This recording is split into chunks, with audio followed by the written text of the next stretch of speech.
Tu as un nom au-dessus de toutes les maladies. Tu as un nom au-dessus de toutes les situations. Tu as un nom. Le nom de Jésus.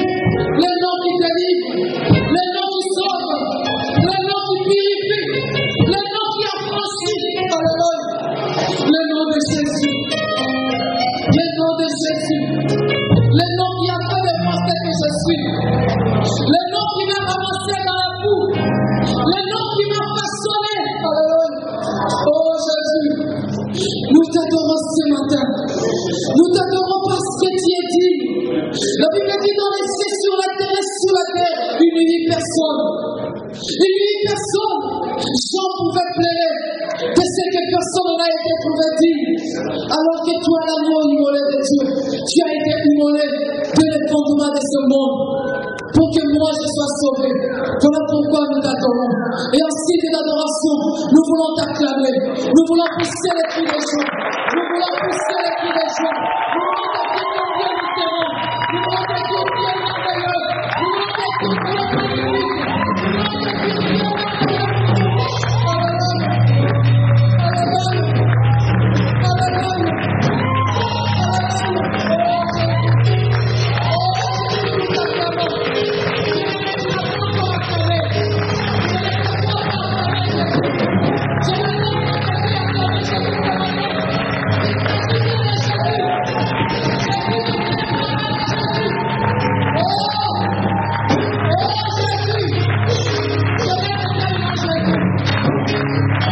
merveilleux. Ce matin à ton peuple. Encourage ton cœur ce matin.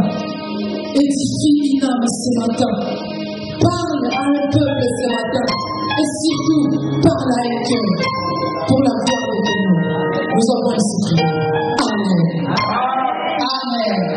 Est-ce qu'on peut encore acclamer?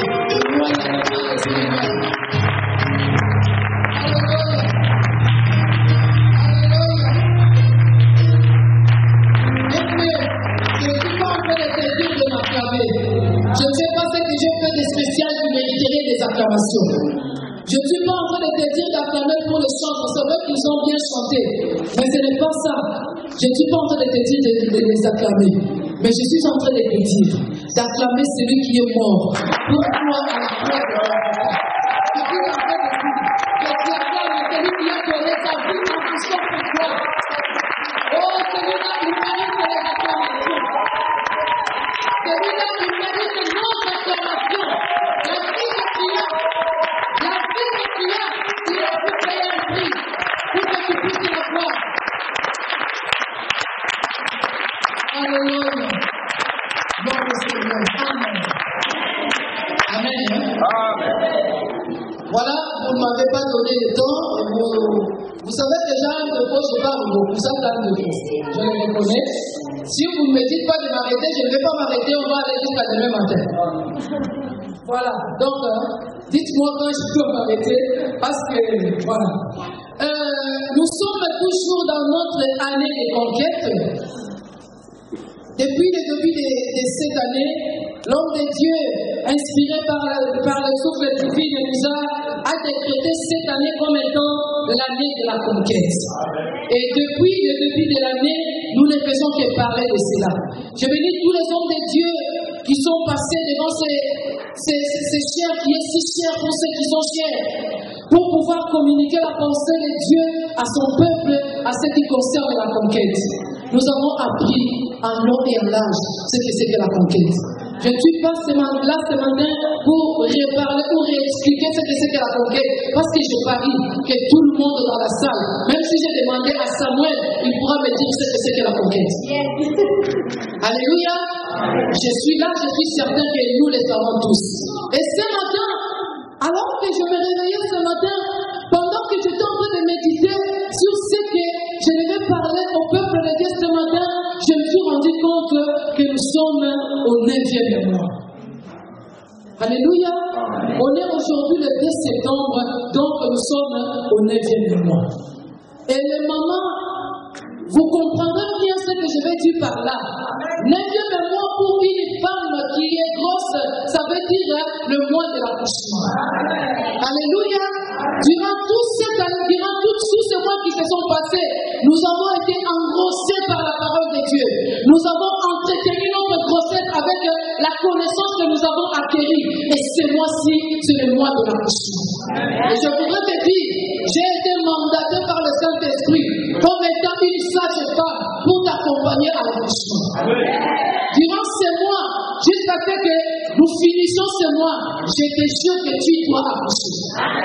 Si jamais je n'y arrivais pas, d'accord, moi je vais faire mon travail de sage femme. Si jamais je n'y arrive pas, je vais comprendre une chose. Tu as besoin de Césarée. Alors dans ce cas-là, on aura besoin de l'intervention chirurgien ou gynécologue. Hein? Bon, c'est que vous voulez. C'est qu'on aura besoin d'un médecin. Parce que franchement, pour toute grossesse normale, 9 mois tu es à terre, mais tu dois accoucher. Si jamais tu n'accouches pas, c'est qu'il y a un problème. Ou tu as un monstre dans ton ventre, ou ce n'est pas une grossesse, c'est un kyste qui est en train de s'accroître, alors tu as besoin de l'intervention chirurgicale. Mais je parie que quelqu'un ce matin, il va commencer à sentir les douleurs de l'accouchement. Je parie que jusqu'à ce que nous finissions ce mois, toi tu vas accoucher. Et je m'attends que le Seigneur te fasse grâce que tu n'accouches pas un seul enfant. Si c'est des jumeaux, ça serait mieux. Si c'est des triplés, nous dirons gloire à Dieu. Si c'est des quadruplés, ça serait encore l'honneur pour notre Dieu. Mais ce qui est sûr, tu dois accoucher. Alléluia. Bien-aimé, nous avons appris. Personne ne me dira que non, je n'ai pas été au courant. Nous avons appris. C'est comme toute femme qui veut bien amener à terme sa grossesse, qui veut accoucher dans de bonnes conditions, il suit des cours.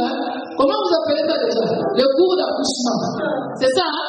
Voilà, tu fais des exercices, on t'apprend le régime alimentaire, on te dit ce qu'il faut faire et ce qu'il ne faut pas faire pour que tu puisses bien accoucher. Et je parie, c'est ce que Dieu a fait de nous, a fait de nous durant tous ces 9 mois. On nous a appris les techniques, on nous a appris des moyens, on nous a appris des stratégies, on nous a donné des outils à ce qui concerne la conquête. Quand je parle de la conquête aujourd'hui, je veux parler précisément de l'évangélisation. Donc, personne ne dira, si jamais aujourd'hui c'était le jour du jugement, personne ne dira, Seigneur, je ne connaissais pas. Tu connais ce que tu dois faire. Tu connais comment évangéliser. Tu connais comment gagner une âme. Tu connais que nous sommes dans une année de conquête où l'autre fois, Dr Natacha avait dit, nous voulons bien qu'à la fin de l'année, quand nous allons faire le bilan annuel, que tu sois fier de présenter devant ton Dieu. Oh, pendant ce mois de conquête, voilà le bilan que j'ai récolté. Alléluia. Si tel est déjà le cas d'ici là, je dis gloire à Dieu pour toi. Mais si ce n'est pas encore le cas, donc durant ce mois, je suis en train de t'accompagner à l'accouchement. Alléluia. Nous allons dire, je lave ma temps. Oh, je vais parler. Alors là, franchement, je vais parler. Alléluia. Nous allons lire une histoire dans la Bible. Nous sommes dans le livre, le deuxième livre de Rois. C'est une longue lecture comme d'habitude. On s'arrange de vous donner une lecture hebdomadaire, s'il faut le dire ainsi. Comme ça, quand tu n'as pas le temps de méditer à la maison, au moins tu as une dose de toute la semaine. Mais je ne t'encourage pas à ne pas méditer la parole de Dieu. Il faut le faire chaque jour. La Bible dit que ce livre de la loi ne t'éloigne point de ta bouche. Alléluia. Tu dois méditer chaque jour. 2 Rois chapitre 7.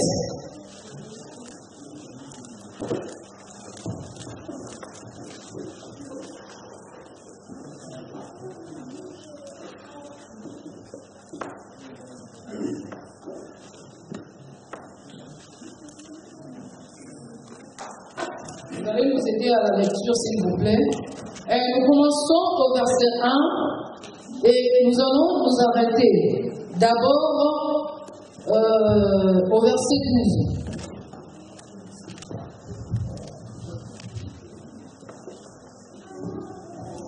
Je lis la parole du Seigneur. Amen. Élisée dit, écoutez la parole de l'Éternel. Ainsi parle l'Éternel.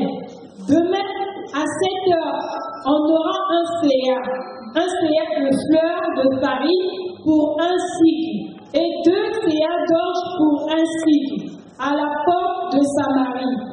Les cuillères du roi sur la main duquel il s'appuyait répondit à l'homme de Dieu. Même si l'Éternel faisait des fenêtres au ciel, cette chose arriverait-elle? Élisée répliqua, tu le verras de tes yeux, mais tu n'en mangeras pas. Il y avait à l'entrée de la porte 4 lépreux qui se dirent l'un à l'autre. Quoi? Resterons-nous ici jusqu'à ce que nous mourions? Si nous disons, entrons dans la ville, comme la famille est dans la ville, nous y mourrons. Et si nous restons ici, nous mourrons également. Maintenant donc, allons nous livrer au camp des Syriens. S'ils nous laissent vivre, nous vivrons. Et si nous font mourir, nous mourrons. Ils se levèrent donc au crépuscule pour se rendre au camp des Syriens. Et lorsqu'ils furent arrivés à la limite du camp des Syriens, voici qu'il n'y avait plus personne. Le Seigneur avait fait entendre dans le camp des Syriens un bruit de chars et un bruit de chevaux, le bruit d'une grande armée, et il s'éteint, dit l'un à l'autre, voici que le roi d'Israël a pris à sa solde contre nous les rois des Hittites et les rois des Égyptiens pour venir contre nous. Ils se levèrent et s'enfuirent au crépuscule, abandonnant leurs tentes, leurs chevaux et leurs ânes. Le camp tel qu'ils étaient, ils s'enfuirent pour sauver leur vie. Les lépreux arrivés à la limite du camp pénétrèrent dans une tente, mangèrent et burent. Ils emportèrent de l'argent, de l'or et des vêtements qu'ils allèrent cacher. Ils revinrent pénétrer dans une autre tente et emportèrent des objets qu'ils allèrent cacher. Puis ils se dirent l'un à l'autre, nous n'agissons pas bien. Cette journée est une journée de bonnes nouvelles. Excusez-moi, ma soeur, tu peux répéter ça? Oui. Puis ils se dirent l'un à l'autre, nous n'agissons pas bien. Pardon, est-ce que toute l'ensemble peut lire ça? Seulement des passages là, que toute l'ensemble les lise. Ceux qui ont des Bibles, bien sûr. Allez-y, 1, 2, 3.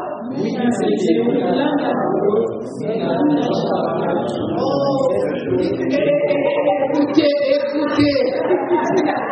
Quand même. Hein? Je dis, 1, 2, 3, on commence ensemble. Disons comme si c'était une chorale qui a donné une chanson. D'accord? Alors on y va. 1, 2, 3.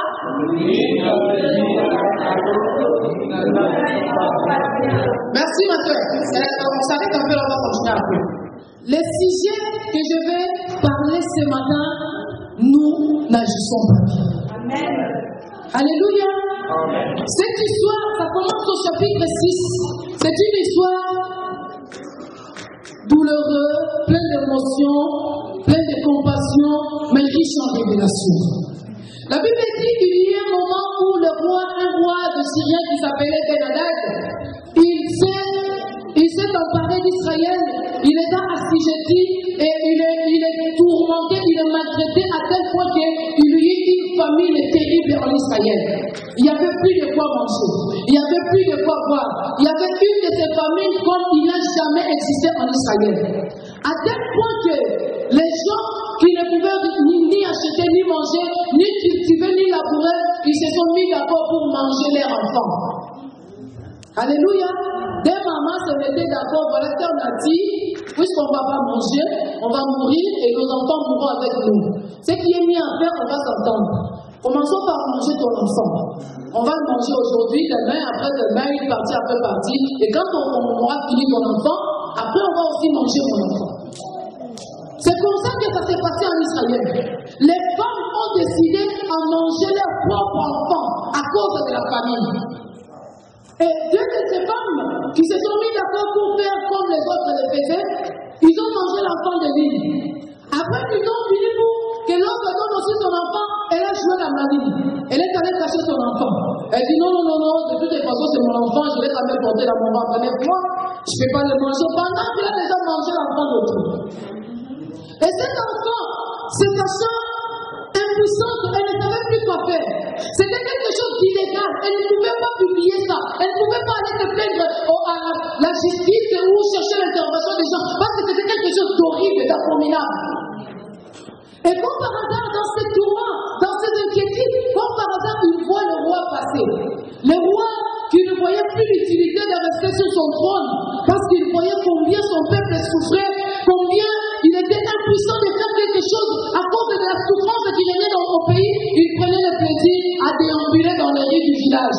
Et ce jour-là, il faisait sa promenade habituelle quand il croisa le chemin de cette femme. Et cette femme, ne sachant plus quoi faire, quand il vit le roi, il s'est dit voilà, je vais chercher l'intervention auprès du roi. Il s'écria, oh roi, vis à jamais, sauve-moi. Le roi s'arrêta, il regarda la femme, il dit, c'est quoi ton problème? La femme lui dit, écoutez, je me suis entendu avec la sœur Nati pour que nous mangions nos enfants. Nous avons mangé mon enfant à moi. Jusqu'au sort, on a même broyé les os, on a pris les sangs. Maintenant, là, c'est le tour de la sœur Nati de donner aussi son enfant pour qu'on le mange. Sœur Nati ne veut pas donner son enfant. La Bible dit, le roi déchira ses vêtements. Il avait tellement mal. Il s'est dit, c'est quoi cette histoire? Dans mon pays, dans ma nation, au milieu du peuple de Dieu, il se passe des histoires horribles à ce point. Le roi déchira ses vêtements. Il a dit à ces gens, allez me chercher le prophète Élisée. Parce que pendant ce temps-là, c'était Élisée qui était prophète en Israël. Élisée qui arrive auprès du roi, le roi lui dit, aujourd'hui là, tu dois mourir. Parce que tu ne nous sers à rien. C'est comme s'il n'y avait pas un Dieu en Israël. Parce que la présence du prophète symbolisait la présence de Dieu. Donc Élisée en Israël témoignait la présence de Dieu. Alors, là où Dieu réside, les gens sont en train de souffrir au point de manger leurs propres enfants. Le roi s'est dit, tu ne nous sers à rien. Aujourd'hui, tu dois mourir. Élisée qui s'est dit, ben voilà, je vais mourir, mais dites-moi quand même ce qui se passe. Le roi lui dit, il y a des femmes, il y a des mamans qui ont oublié les douleurs de l'accouchement, qui ont oublié l'amour maternel, qui se sont transformées en tueuses pour tuer et manger leurs enfants. Alors que toi et ton Dieu, vous restez tranquille en Israël à ne rien faire. Aujourd'hui, tu dois mourir. Élisée, étant un homme de Dieu, il dit au roi, oh roi, vis à jamais, ne te tourmente pas. Demain, à cette même heure, écoutez, vous vous rendez compte, la crise économique comme ça n'a jamais existé. Il ne pleuvait pas, il ne moissonnait pas, il ne récoltait pas, il n'y avait pas d'import et d'exportation, mais Élisée qui se prétend dire au roi, demain, pas dans un mois, pas dans une semaine. Aujourd'hui, là, il n'y a rien dans les greniers. Dans la caisse de l'État, il n'y a rien. On n'a même pas de promesses de partenariat avec l'extérieur. Rien du tout. Tout est coupé. Mais Élisée qui dit, demain, à cette même heure, je ne sais pas s'il faisait 10 heures, s'il était midi, s'il était 15 heures, je ne sais pas il faisait quelle heure. Mais Élisée dit, demain, le temps seulement qu'on dort, qu'on se réveille. À cette même heure, en Israël, il y aura à manger en abondance. La Bible dit, l'officier sur lequel s'appuyait le maître du roi, il dit à Élisée, toi tu es fou ou quoi? Déjà tu es incapable de résoudre les problèmes du peuple et tu viens aussi avec des fausses promesses. Même si c'est Dieu là, ton Dieu là, que tu prétends être un Dieu, même s'il ouvre les cieux, aujourd'hui, même s'il commençait à ouvrir les cieux aujourd'hui, pareille chose ne pourra jamais arriver. Bien-aimé, je vais te dire une chose. Il ne faut jamais goûter à la parole de l'homme de Dieu. Je te donne un conseil. La Bible dit, confiez-vous à l'Éternel, vous serez affermis. Vous serez fortes, vous viendrez tous les jours à l'église, vous parlerez en langue, vous aurez des visions, vous prophétiserez, vous prêcherez mieux que Maman Berthe si vous vous confiez à l'Éternel. Mais la Bible dit, pour votre réussite, confiez-vous à ces prophètes. Alléluia. Ne mets jamais en cause, ne mets jamais en doute la parole de l'homme de Dieu. C'est pourquoi moi je vous ai toujours dit, moi quand je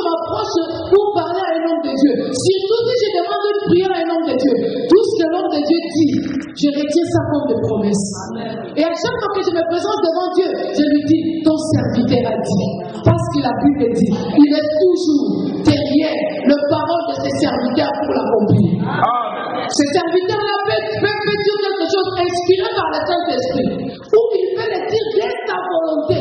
Mais parce que c'est la parole d'un homme de Dieu, la Bible dit, il est toujours derrière pour l'accomplir. Élisée a dit son jeune, il n'a pas consulté l'Éternel, il n'est pas monté sur le montagne, non, sur place, dit au cas qu'il dit, oh, il est bon roi, ne t'en fais pas, demain, à ça tu m'aimes. Et puisque Élisée a dit, c'était maintenant le problème de Dieu, de s'arranger, de faire tout ce qu'il pouvait. Je ne sais pas s'il a eu un conseil céleste avec les archanges, les chérubins, je ne sais pas. Le problème de Dieu était de tout faire pour honorer la parole de l'homme de Dieu. Bien-aimé, je parie qu'il y a un jour où un homme de Dieu a dit quelque chose dans ta vie. Qu'est-ce que tu as fait de cette parole? Tu as considéré ça comme une parole. Bon, il a dit, vous savez, les hommes ils disent des choses. Oui, les hommes ils disent des choses. Mais les hommes de Dieu, ils disent aussi des choses. Mais ce que les hommes de Dieu disent, pour ta vie, prends ça comme une prophétie. Accroche-toi à cela. Et demain, si pas demain, après-demain, si pas après-demain, après le lendemain, ça va s'accomplir. Bien aimé, Élisée, il a parlé tranquillement, il est rentré dans son coin. L'officier qui a douté, avant de partir, Élisée lui regardait et lui dit, puisque tu doutes de ma parole, tu le verras de tes yeux, mais tu n'en mangeras pas. J'ai une mauvaise nouvelle pour tous ceux qui ne croient pas à la conquête de l'Église de Christ et la lumière du monde. Vous le verrez de vos propres yeux, mais vous n'en mangerez pas. Vous tous vous voyez que nous sommes en train de faire la comédie. Quand on vous dit venez les vendredis, nous allons veiller. Et aussi avec leurs histoires. On va aller à l'évangélisation. C'est quoi cette évangélisation? Qui peut s'arrêter pendant qu'il va à son travail, il peut s'arrêter dans la rue pour écouter quelqu'un nous parler de Jésus? C'est quoi ces histoires-là? Vous doutez de cela? Vous les verrez de vos yeux. Mais vous n'en mangerez pas.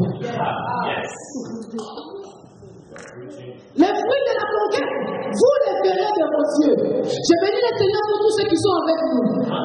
Tous ceux qui prennent part avec nous. Tous ceux qui acceptent de payer les prix avec nous. Tous ceux qui acceptent d'en tirer avec nous. Nous monterons tous dans la gloire. Mais toi qui te mets à l'écart, toi qui nous regardes de loin, toi qui te dis on va voir où ça va leur amener leur histoire. Merci, c'est notre histoire. Tu les verras de tes propres yeux. Mais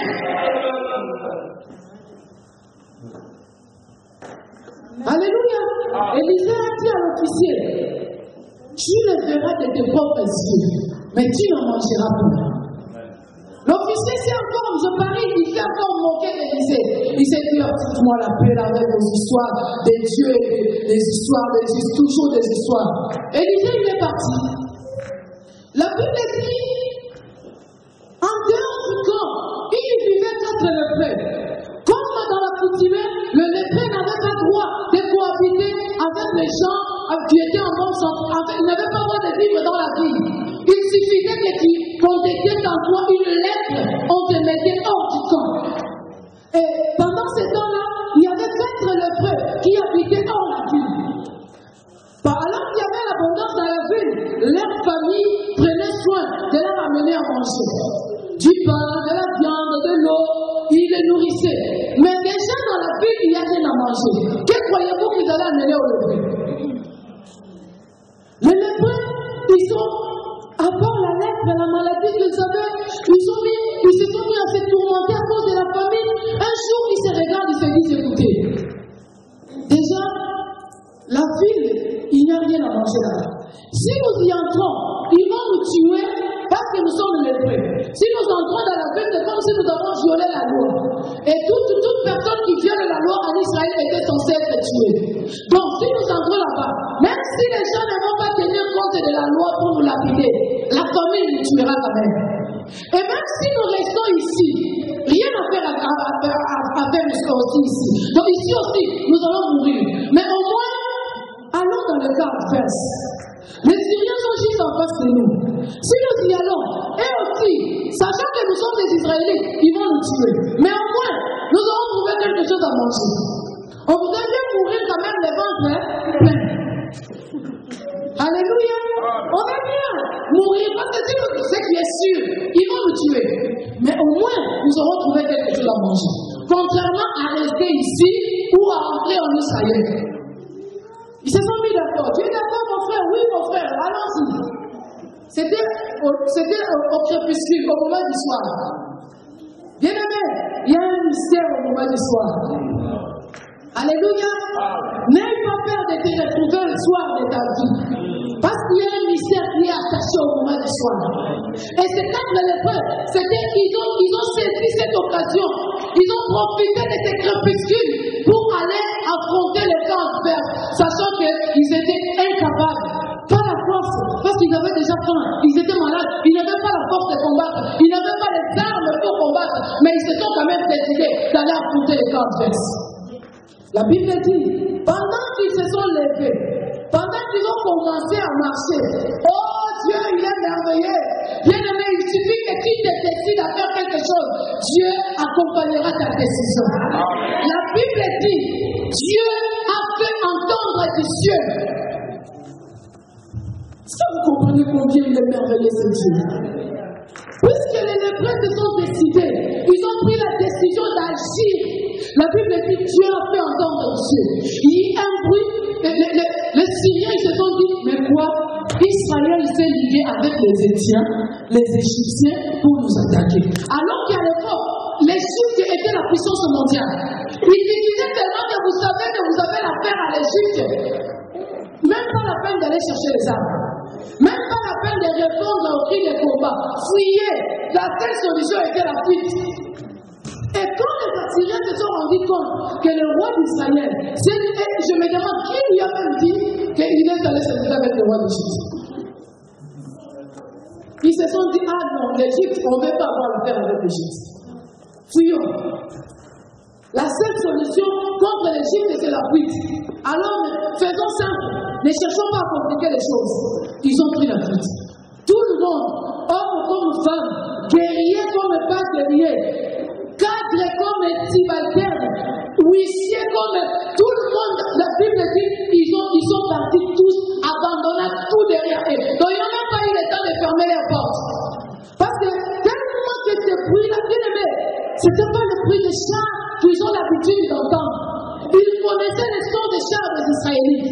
Même les chars des Égyptiens, ils connaissaient. Mais ces sons-là, c'est pourquoi ils se sont dit, ah non, ça doit être une coalition. Ce n'est pas une armée qui peut faire entendre ces bruits.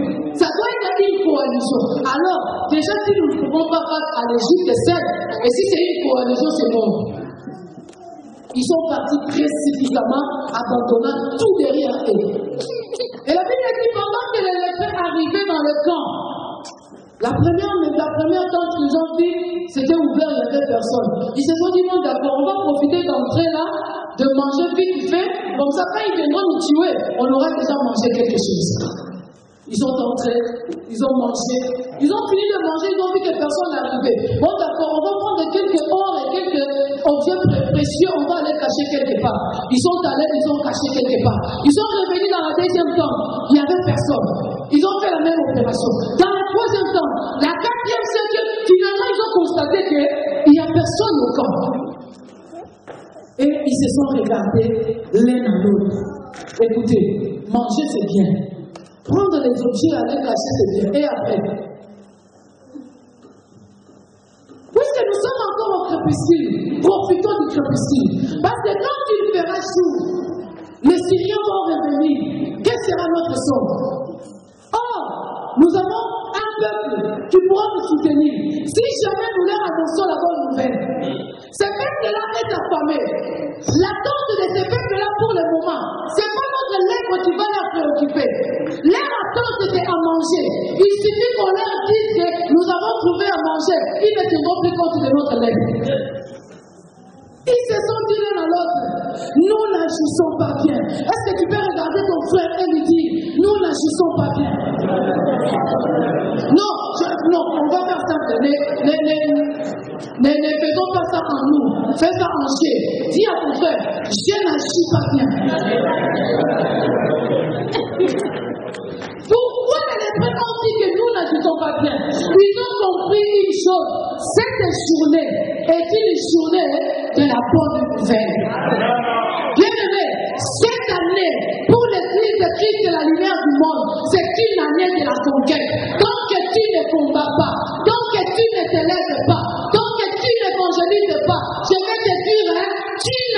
suis pas bien. Tu veux réussir professionnellement. Ton équipe est loin. Vous savez, moi, je fais partie de l'intercession. Nous, on prie comme jamais possible. Quand on se met à prier, les taux même est. Oui, d'accord. Tu réussis dans l'évangélisation. Je suis content pour toi. Mais je vais seulement te dire, à ce qui concerne la conquête, tu n'agis pas bien. Cette année, c'est que Dieu attend de toi. Ce n'est pas que tu pries et que tu fasses sortir du feu dans ta bouche. Cette année, c'est que Dieu attend de toi. Ce n'est pas que tu chantes pour faire et que tu fasses tomber toutes les filles. C'est que Dieu attend de toi et que tu ramènes les âmes perdues à l'église.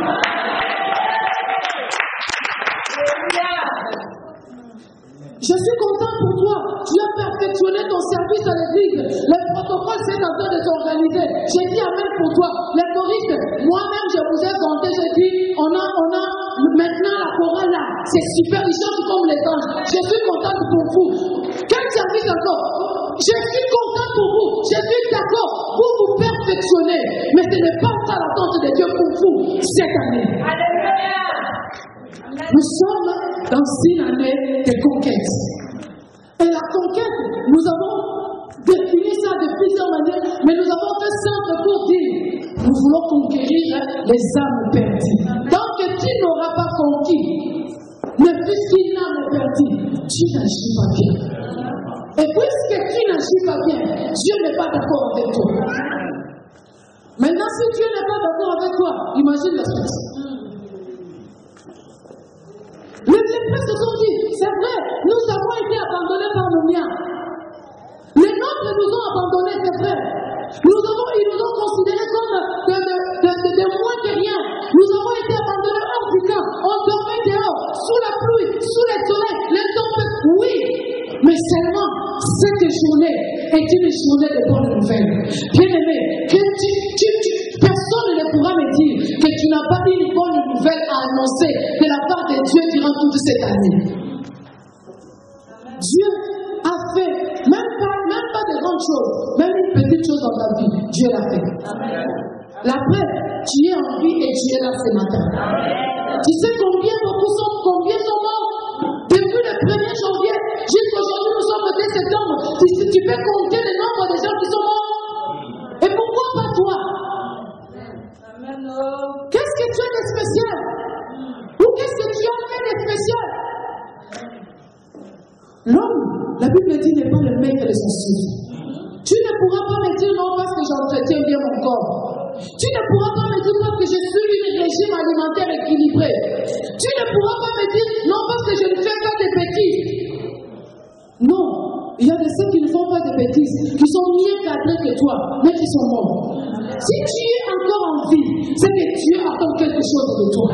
Et ce que Dieu attend de toi pour cette année, c'est la conquête des âmes perdues. Je vais encore te dire, nous n'agissons pas bien. Est-ce que tu peux encore le dire? Nous n'agissons pas bien. Bien-aimé, nous devons bien agir. Je reviens à la parole de l'homme de Dieu. Il a dit à cet officier, tu le verras de tes yeux, mais tu n'en mangeras pas. Je t'avais dit tout à l'heure que ce qu'un homme de Dieu tue, ça finit par s'accomplir. Le roi a entendu la nouvelle, il a dit quoi? Les Syriens, ils ont abandonné leur camp, il a mangé à boire. Non, c'est un piège. Ils se sont cachés dans la forêt. Ils se sont dit, puisque Israël a faim, ils vont sûrement venir chercher à manger. Et quand ils vont sortir, nous allons d'abord les tuer et nous allons récupérer leur pays. Comme ça, on va faire ceci. On va envoyer un groupe de gens pour aller voir. S'ils constatent vraiment que la chose se passe comme ça, on va y aller de tous. Parce que là, les Syriens abandonnaient tout le monde dans un piège. Parce que le roi ne savait pas que Dieu avait un corps de cou. Vous savez c'était quoi? Hein? Ah, mais dites-le!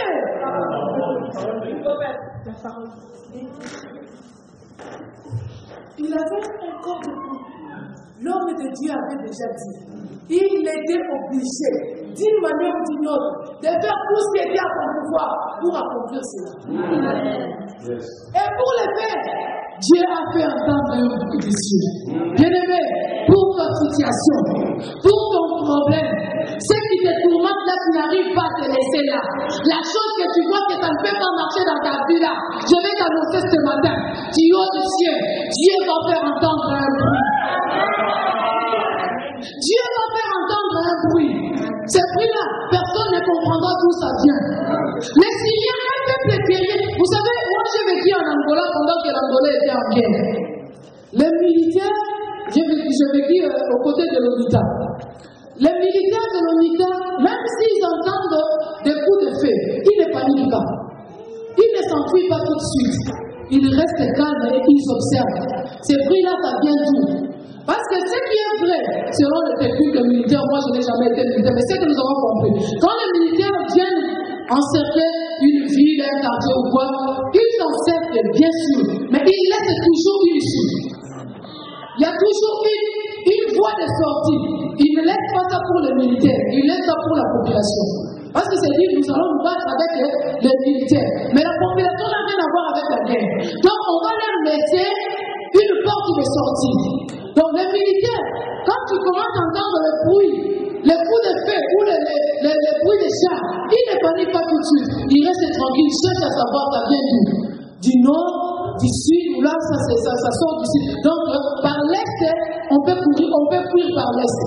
À ce moment-là, il y a un groupe qui va s'opposer aux adversaires. Il y a un groupe de militaires qui dirige maintenant la population vers l'est pour qu'ils puissent trouver refuge. C'est comme ça que les militaires fonctionnent. Mais cette fois-là, les Syriens, un peuple de guerriers, ils devaient savoir ça. Mais la Bible dit que ce bruit-là, c'est venu du ciel. Mais eux, ils ont fui. Ils ont fui, ils sont partis du nord, du sud. Pourquoi ils ont fui? Et ils ont fui comment? Parce qu'ils ne savaient, ils n'ont même pas encore compris d'où ça venait le bruit du guerre. Parce que comme ça venait du ciel, en principe, ils devaient. Alléluia. Est-ce qu'on peut acclamer le Seigneur? Ils ont pris la fuite au risque d'aller se retrouver nez à nez avec les adversaires. Mais puisque ce bruit-là c'était insupportable, ils ne pouvaient pas le détecter, ils ne pouvaient pas comprendre d'où ça venait. Ils se sont dit, on va quand même fuir. Bien-aimé, ça ne dépend pas de toi, ça ne dépend pas de tes efforts. Ça ne dépend pas de ce que tu t'es fixé comme limite dans ta vie, mais ça dépend de celui qui produit en nous le vouloir et le faire. Israël est allé, ils ont envoyé un groupe de gens, ils sont allés, ils ont découvert, effectivement, les Syriens ne sont pas là, ils sont tous abandonnés. La Bible dit qu'ils sont allés, ils ont commencé à piller la vie. Ils avaient tellement à manger, il y avait tellement de l'or, il y avait tellement à manger. Et le roi a dit à son officier, l'officier sur laquelle s'appuie les mains du roi, c'est toi qui vas coordonner les événements. Mets-toi à la porte de la ville, comme ça tu vas coordonner les entrées et les sorties. Alléluia. Pendant que les peuples ramenaient de la Syrie, les bités qui sont allés prendre, en revenant, en courant, tout le monde était époustouflé de ce qu'ils avaient eu. Vous savez, quand on a faim, un bout de pain fait paraître comme de l'or. Yes. Quand on a tellement faim, le fils d'un bout de pain, ça peut paraître comme de l'or. Mais ce n'était pas un bout de pain, c'était une quantité industrielle de ce qu'ils ont ramené. Et ils étaient tellement dans la joie qu'ils n'étaient contrôlés plus. Et en rentrant, la Bible dit, ils ont écrasé l'officier. À la porte de l'entrée, il a vu la nourriture, il a vu la prophétie s'accomplir. Mais l'homme de Dieu lui avait dit, tu ne mangeras pas. S'il était resté en vie, il allait le manger. Pour ne pas le manger, la solution était simple. C'est le poids de la nourriture que le peuple a ramené de la Syrie qui a tué l'officier. Bien-aimé, attention, je répète, attention aux déclarations des hommes de Dieu. Faites attention aux déclarations des hommes de Dieu. Quand un homme de Dieu dit quelque chose, faites attention. L'officier sur la main duquel s'appuyait, il se moque. Au lieu de s'attaquer à Élisée, il va jusqu'à dire, même si ton Dieu l'a ouvert les cieux. Pareille chose n'arriverait pas. Élisée lui dit, ah bon, tu vas défier mon Dieu? Il te fera croire qu'il est Dieu. Mais seulement, ça ne t'entendra pas en bien. Tes yeux le feront. Tes yeux là, dès que tu me vois là, tu verras la bénédiction de Dieu. Mais seulement, tu n'en mangeras pas. Tu ne veux pas croire à mon ministère? Tant mieux. Tu es libre. C'est ton opinion. Nous sommes dans la démocratie. Tu es libre. Tu me verras dans la gloire. Mais tu n'en mangeras pas. Alléluia. L'officier a été écrasé à la porte de la ville. Ça, c'était juste une parenthèse pour te dire, ce qu'un homme de Dieu dit, c'est comme si c'était Dieu qui avait dit en lui. Et les paroles de Dieu, ça finit toujours par s'accomplir.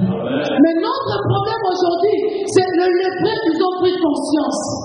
Nous ne pouvons pas garder ça pour nous-mêmes.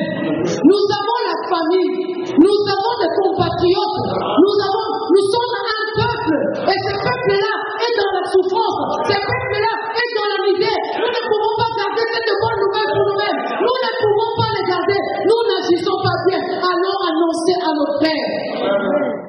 Bien-aimé, tu n'agis pas bien.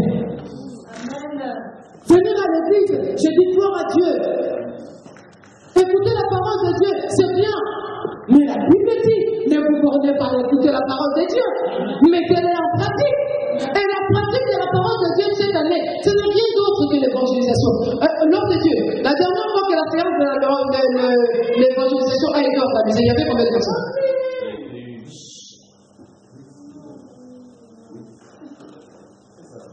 Service d'accueil, vous pouvez me dire là on est combien? Vous n'avez pas encore fait. Comptez, vous me direz après. Sur le nombre que nous sommes là, nous ne parlons pas de ceux qui sont absents, mais ceux qui sont là. Mais on appelle l'église, on supplie l'église. Venez, nous allons évangéliser. 8 personnes qui se présentent.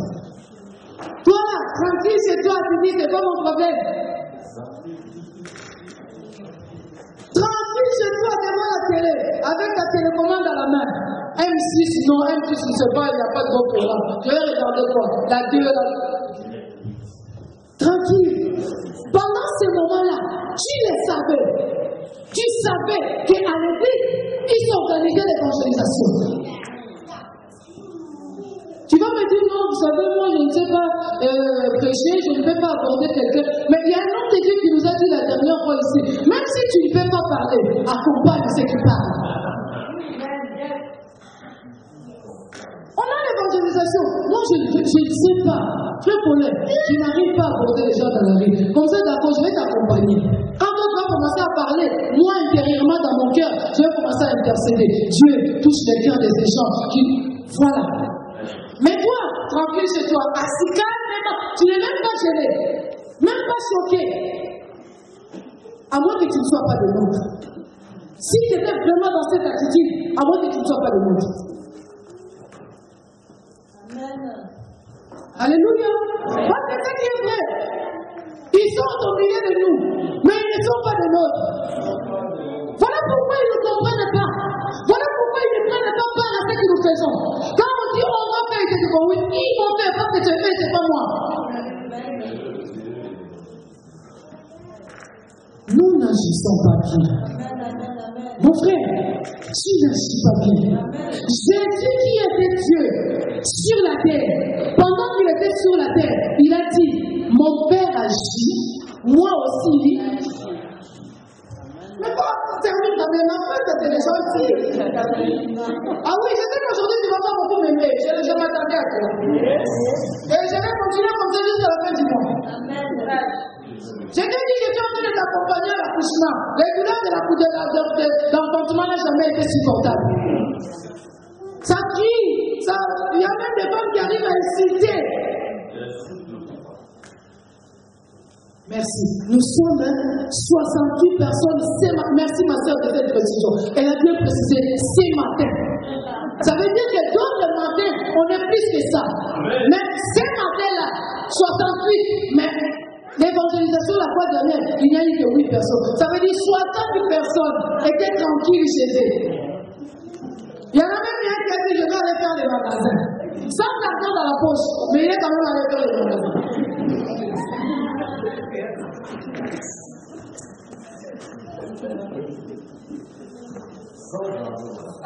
Ouais, sans argent. Même pas la carte bleue. Mais pendant ce temps-là, il y a des gens qui se meurent. Il y a des hommes qui ont besoin de Jésus. Il y a des personnes qui ont besoin d'entendre quelque chose d'agréable. Mais toi, tu t'es contenté d'aller faire les magasins. Bien-aimé, nous n'agissons pas bien. Nous n'agissons pas bien. Écoutez, si depuis le début de cette année, on avait pris conscience de ce que Dieu attend de nous et que nous avons décidé à agir, on ne serait pas ce qu'on est comme on est là aujourd'hui. Bien-aimé, il a suffi que les prêtres se décident. Eux-mêmes, ils ne savaient pas ce qui se passait aux cieux. Mais il a suffi seulement qu'ils se décident. Quand ils se sont levés, ils se sont mis à marcher. C'est le bruit de leur pas que Dieu a transformé au son de bruit des chars. Tu ne peux pas te décider. Tu ne peux pas te décider de dire que je dois gagner des âmes pour Dieu. Amen. Et quand tu vas te décider, Dieu va accompagner ta décision. Ton problème, tu ne te décides pas. Tu ne te sens pas intéressé de la chose. Tu te dis, écoutez, tu sais, il y a un frère qui m'a dit, l'autre fois il me dit, tu sais, moi, tel qu'on est à l'église, moi, je trouve que c'est bon. Hein? Parce que plus on est nombreux, plus tu vas avoir des problèmes. Donc il faut qu'on reste comme ça entre nous, ça sera bien. Espèce d'hypocrite, race de vipère. Qui t'a dit que tu fuiras la colère de Dieu en venant à l'église? Parce que tu n'as jamais compris la mission de l'église. Quelqu'un qui peut prétendre dire des choses pareilles parce qu'il ne comprend pas la mission de l'église. Tu crois que l'église est l'endroit où tu vas venir te sentir bien.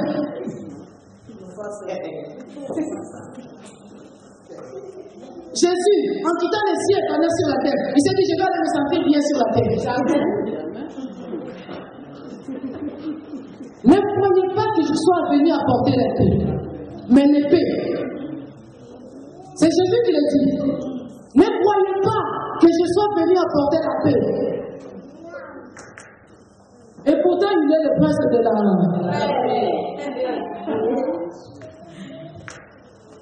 Non, puisqu'il faut qu'il intervienne dans ta vie comme étant le prince de la paix, tu dois comprendre sa mission, t'adhérer à cette mission, marcher dans cette mission. Il sera pour toi le prince de la paix. Mais tant que tu n'agiras pas bien, il ne sera pas pour toi le prince de la paix. Amen. Il sera pour toi une pierre d'achoppement. Alléluia. Les lépreux se sont décidés.